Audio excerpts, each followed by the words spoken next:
ವೀಕ್ಷಕರೇ, ನಮಸ್ತೆಗಳು. ನಾನಿವತ್ತು ಒಂದು ಬೆಂಡೆಕಾಯಿ ಪಲ್ಯ ಮಾಡೋದನ್ನು ತೋರಿಸ್ತಾ ಇದ್ದೀನಿ. ಡ್ರೈ ಪಲ್ಯ ಇದು ಚಪಾತಿಗಾಗಲಿ ಮತ್ತು ಊಟಕ್ಕೆ ನೆಂಚ್ಕೊಳ್ಳೋದಕ್ಕಾಗಲಿ, ಇಲ್ಲಾಂದರೆ ಒಂದು ಸ್ಪೈಸಿಯಾಗಿ ಮಾಡಿಕೊಂಡು ನಾವು ಸ್ನ್ಯಾಕ್ಸ್ ಥರದೂ ತೊಗೊಳ್ಬೋದು. ಇವತ್ತು ನಾನು ಏನೇನು ಬೇಕಪ್ಪ ಇಂಗ್ರೀಡಿಯೆಂಟ್ಸ್ ಅಂದರೆ, ನಾನು ಬೆಂಡೆಕಾಯಿನ ತೊಳೆದು ಇಟ್ಕೊಂಡಿದ್ದೀನಿ. ಆಮೇಲೆ ಹೆಚ್ಚಿಬಿಟ್ಟು ಹುರಿಬೇಕಾಗುತ್ತೆ. ಒಂದು ಈರುಳ್ಳಿ ಮಧ್ಯಮ ಗಾತ್ರದ್ದು, 2 ಸಣ್ಣ ಟೊಮೊಟೊ ಹಣ್ಣು, ಸ್ವಲ್ಪ ಹಸಿಮೆಣಸಿನ್ಕಾಯಿ, ನಿಮಗೆ ಬೇಕಾದಷ್ಟು ಎಷ್ಟು ಖಾರ ಬೇಕೋ ಅಷ್ಟಕ್ಕೆ ಹಸಿಮೆಣಸಿನ್ಕಾಯಿ, ಮತ್ತು ಒಗ್ಗರಣೆಗೆ ಸಾಸಿವೆ, ಕಡಲೆಬೇಳೆ, ಕರಿಬೇವಿನ ಸೊಪ್ಪು ಬೇಕಾಗುತ್ತೆ, ಉಪ್ಪು ಬೇಕಾಗುತ್ತೆ. ಉಪ್ಪನ್ನ ನಾನು ತೋರಿಸ್ತಾ ಇಲ್ಲ ವಿಡಿಯೋದಲ್ಲಿ, ನೆಕ್ಸ್ಟ್ ತೋರಿಸ್ತೀನಿ ಹಾಕುವಾಗ.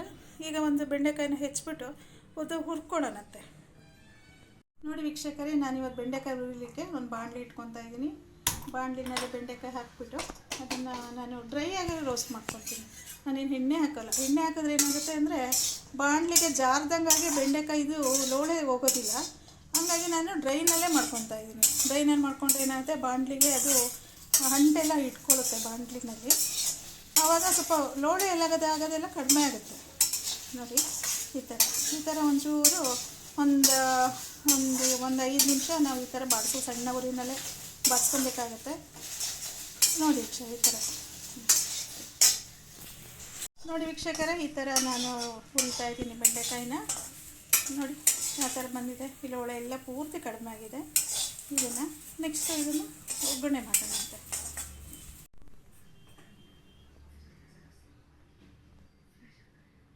ನೋಡಿ ವೀಕ್ಷಕರೇ, ಈಗ ಒಂದು ಬಾಣಲೆ ಇಟ್ಕೊಂಡಿದ್ದೀನಿ. ಇದಕ್ಕೆ 1-2 ಸ್ಪೂನು ಎಣ್ಣೆ ಹಾಕ್ಕೊತಾ ಇದ್ದೀನಿ, ರಿಫೈಂಡ್ ಆಯಿಲು. ನಿಮಗೆ ಯಾವ್ದು ಬೇಕೋ ನೀವು ಹಾಕ್ಕೊಳ್ಳಿ. ಈಗ ಒಂಚೂರು ಕಾಯಿಲಿ. ಎಣ್ಣೆ ಆದಮೇಲೆ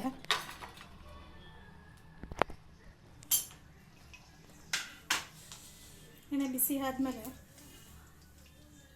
ಒಂದು ಸಾಸಿವೆ ಹಾಕ್ಕೊತಾ ಇದ್ದೀನಿ. ನೋಡಿ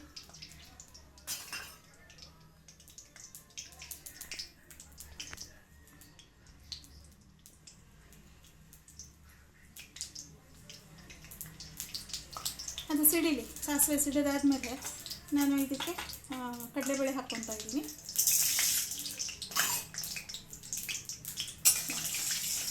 ಇದು ಒಂದು ಸ್ವಲ್ಪ ಕೆಂಪುಗೆ ಬಣ್ಣ ಬರೋವರೆಗೂ ಒಂದು ಸ್ವಲ್ಪ ಬಾಡಿಸ್ಕೊಳ್ಳಿ ಕಡಲೆಬೇಳೆನ. ಆಮೇಲೆ ಕರಿಬೇವಿನ ಸೊಪ್ಪು ಹಾಕ್ತಾಯಿದ್ದೀನಿ. ಒಂದು 2 ಕಡ್ಡಿ ಕರಿಬೇವಿನ ಸೊಪ್ಪು ಹಾಕ್ತಾಯಿದ್ದೀನಿ.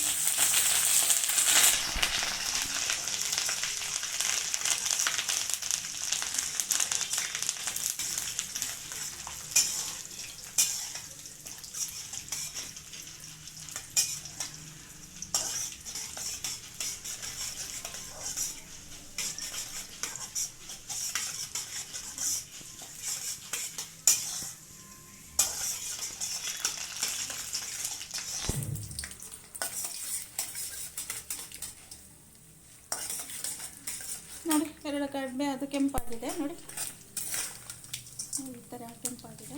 ಈಗ ನಾನು ಹೆಚ್ಚಿರುವಂಥ ಈರುಳ್ಳಿ ಹಸಿಮೆಣಸಿನ ಸೇರಿಸ್ಕೊತಾ ಇದ್ದೀನಿ.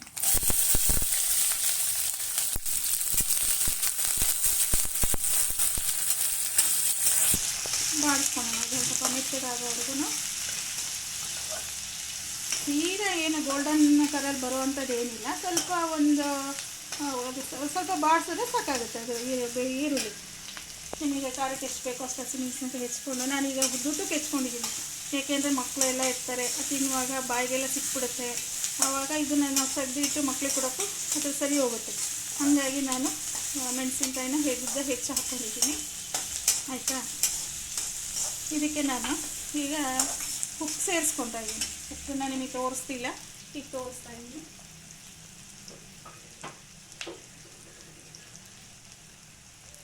ನೋಡಿ ಉಪ್ಪನ್ನ ಹಾಕ್ಕೊತಾ ಇದ್ದೀನಿ. ಒಂದು ಅರ್ಧ ಟೀ ಸ್ಪೂನ್ ಅಷ್ಟು. ನಿಮಗೆ ರುಚಿಗೆ ಎಷ್ಟು ಬೇಕೋ ನೀವು ಹಾಕ್ಕೊಳ್ಳಿ. ಆದಮೇಲೆ ಈಗ ಟೊಮೊಟೊ ಹಣ್ಣು ಹಾಕ್ಕೊತಾ ಇದ್ದೀನಿ. ಹೆಚ್ಚಿರುವಂಥ ಟೊಮೊಟೊ ಹಣ್ಣು ಸೇರಿಸ್ತಾ ಇದ್ದೀನಿ.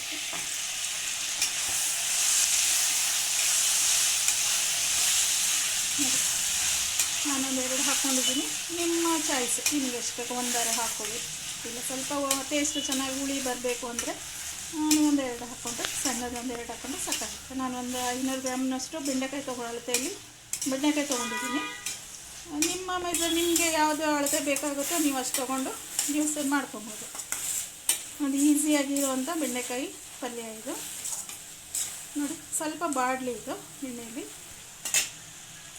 ಬಾಡಾದ್ಮೇಲೆ ಬೆಂಡೆಕಾಯಿ ತೊಳೆದಿರುವಂಥ ಬೆಂಡೆಕಾಯಿ ತೋರಿಸ್ತಾ ಇದ್ದೀವಿ ನೋಡಿ.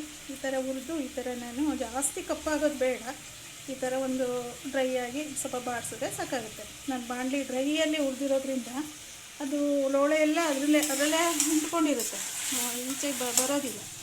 ಎಣ್ಣೆ ಹಾಕಿದ್ರೆ ಏನಾಗುತ್ತೆ, ಅದರಲ್ಲೇ ಬೆಂಡೆಕಾಯಿನಲ್ಲೇ ಉಳಿದ್ಬಿಡುತ್ತೆ ಲೋಳೆ ಎಲ್ಲ. ಹಾಗಾಗಿ ಮತ್ತೆ ಅಂಟು ಥರ ಅನಿಸುತ್ತೆ ತಿನ್ನುವಾಗ. ಈ ಥರ ಮಾಡ್ಕೊಳ್ಳೋದು ಒಂದ್ಸರಿ ಮಾಡಿ ನೋಡಿ ನೀವು, ನಿಮಗೆ ಅದರ ಬರುತ್ತೆ ನಿಮಗೆ. ಈಗ ಇದನ್ನು ಮಾಡ್ತಾಯಿದ್ದೀನಿ, ನಾನು ಬಾಡಿಸ್ತಾಯಿದ್ದೀನಿ.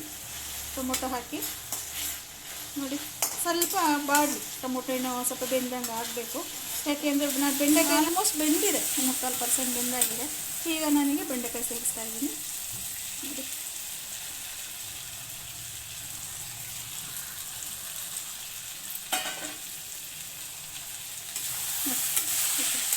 ಸ್ವಲ್ಪ ಲೋ ಫ್ಲೇಮಲ್ಲೇ ಇಟ್ಕೊಳ್ಳಿ. ಈಗ ಜಾಸ್ತಿ ಮಜಾ ಇದಾದರೆ ಸೀದೋಗ್ಬಿಡುತ್ತೆ. ಈಗ ನಾವು ನೀರೇನು ಬೆರೆಸಲ್ಲ ಇದಕ್ಕೆ, ಅದರಲ್ಲೇ ನಾವು ಸಿಮ್ಮಲ್ಲೇ ಇಟ್ಕೊಳ್ಳೋದ್ರಿಂದ ಆ ಸಿಮ್ಮಲ್ಲೇ ಬೇಯ್ಕೊಳ್ಳುತ್ತೆ ಬೆಂಡೆಕಾಯಿ. ಮತ್ತು ಉದ್ದಿರೋದ್ರಿಂದ ಜಾಸ್ತಿ ಬೇಯಿಸೋಂಥ ಅವಶ್ಯಕತೆ ಇಲ್ಲ. ನಾನು ಮೀಡಿಯಮ್ ಸೈಜಲ್ಲೇ ನಾನು ಮಾಡ್ತಾಯಿದ್ದೀನಿ. ಫುಲ್ಲು ಲೋನಲ್ಲಿ ಇಟ್ಕೊಂಡಿದ್ದೀನಿ. ಇದು ಒಂದು 2 ನಿಮಿಷ ನಾವು ಪ್ಲೇಟ್ ಮುಚ್ಚೋಣ. ಇದಕ್ಕೆ ಪ್ಲೇಟ್ ಮುಚ್ಕೊಂಡು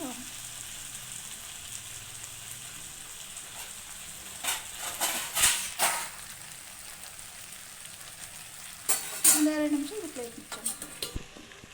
ಸವಿರುಚಿಯಾದ ಬೆಂಡೆಕಾಯಿ ಪಲ್ಯ ರೆಡಿಯಾಗಿದೆ ನೋಡಿ.